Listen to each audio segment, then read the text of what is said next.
Hello everybody, welcome back to my channel.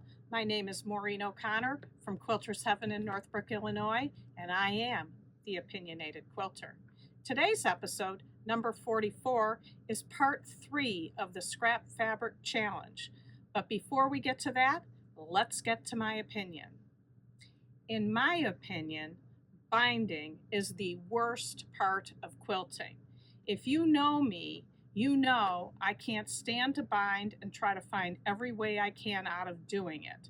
I've shown you this method before where I take the back of the fabric and leave an extra inch, fold it over, then fold it over onto the top of the piece, and then sew by machine all the way around. This is great for these little candle mats, but it's not a durable binding for a quilt. It's only one layer of fabric. So another method that you can use to not do real binding is putting your two pieces of fabric together, your quilt top and your quilt back, right sides together. Now this is not a quilt, but it's just a little sample I made up to show you how it works. And the one thing you have to do is leave an opening for turning it right side out. And I'll pull this off the board in a second.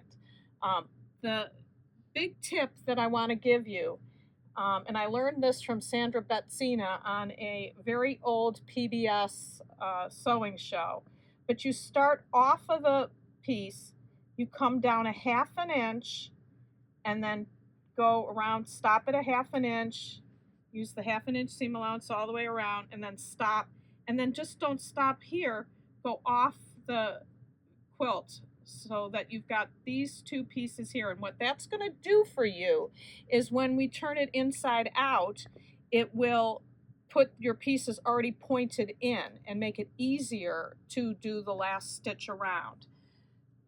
Now, the one thing you want to do is clip the corners.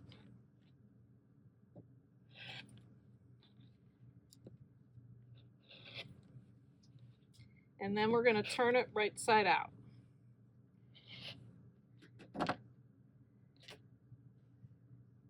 And I know many of you have a purple fang, and that helps. You can use a crochet hook, dull scissors. You don't want to use anything like your seam ripper that will actually punch a hole in your fabric. But I'm not going to worry about getting these corners so perfect, because what I really want to show you is the turning, the end part where we're going to close up this opening. So if you can see this, I'm not sure how well you can see it. Already, because of the way we sewed off of this, your pieces are pointed in already. So if you just go to your ironing board and press this, then all you're going to do, now you're going to assume that all your corners are punched out nice and good, but all you're going to then do is now sew around at a 1/4 inch and close up the opening, and then you do your quilting after you've turned it right side out.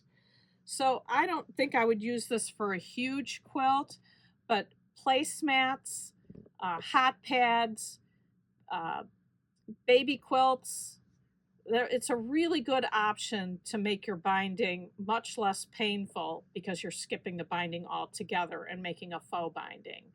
So that's my opinion. Let's get to the episode.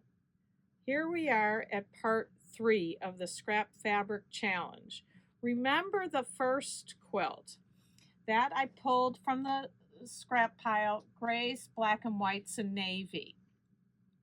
And after I made that quilt, I made quilt 2, where I had eliminated the grays and the navy, did all black and white with a small splash of color. So now for quilt 3, because I can't put anything I pulled for this quilt up here back in the scrap pile, so I needed to bring back in the grays and the navy, and then I added white on whites because I don't want all my quilts to look exactly the same. I want some differences between them. And once I had this color scheme and a lot of 1.5-inch pieces, I decided to use Jaybird Quilts, Julie Herman's radio way pattern. This pattern is originally written for 2.5-inch strips, but as you've seen me do many times before, I switched things to 1.5-inch strips because I like the look better. So here is my radio way.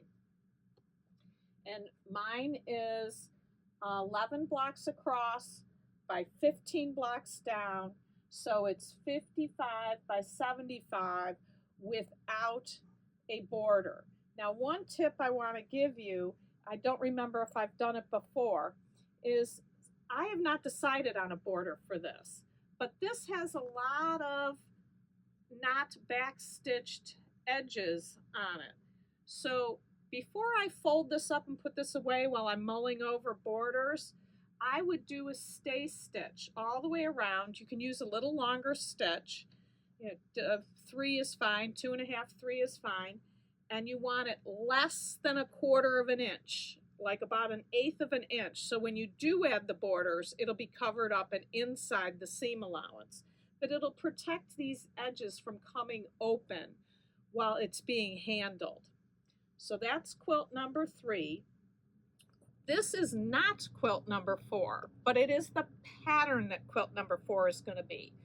This is once again my go-to scrap quilt, chip off the old block, which I still cannot get. The author, Kathy Brown from Teacher's Pet, told me that it would be done ready to sell to me by the end of last year.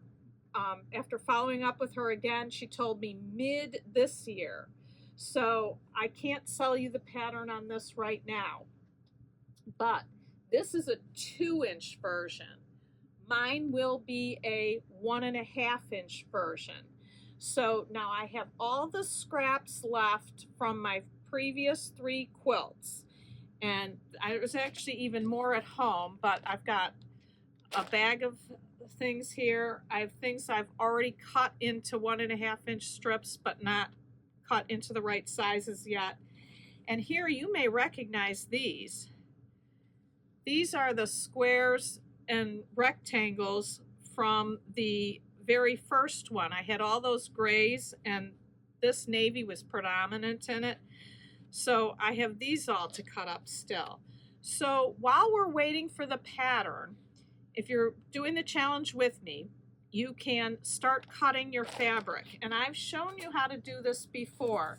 I have everything in baggies in their particular sizes. And I'm just going to do one real quick for you here. So here's my 4.5-inch pile, my 3.5-inch pile, my 2.5-inch pile, and my 1.5-inch square pile. Now, I hope you can see this. For each block, you need 1 4.5-inch piece, you need 2 2.5-inch pieces, 1 3.5-inch piece, and 5 1.5-inch squares. So in mine, the only thing I'm changing from the scrap pile of what I had is I'm going to add a bunch of shades of blue. So it will look more like this than what I have in the bag here. So the way I do it is I try to keep the colors kind of well balanced between the 4 piles. I don't want to cut this all up into 1.5-inch squares and then have nothing for the 4 or the 3s. So I would take my ruler and make sure, yeah, this has a salvage edge, so be careful of that. You always want to make sure you get the salvage edge off. So I overcut the first one to get rid of the salvage. So here's a 4.5 dog bed stuffing bag. Oop, I mean to do this because these are already completed. Then a 3.5. And can I get a 2.5 or is this going to have to be a 1.5? Yeah, I can get the 2.5 out of this. So now this little piece is finished, but this is the same kind of color scheme. So I'm going to continue on with this one. So I need a 2.5 One more. And then now I need 5 1.5s. So I'm going to get 2 out of this piece. And then I need 3 out of the next piece. Oops. So let's get these cut.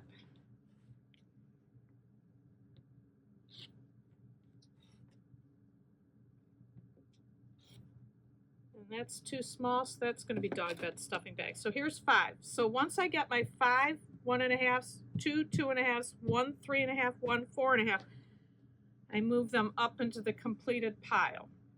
And then I would just keep doing that over and over and over again.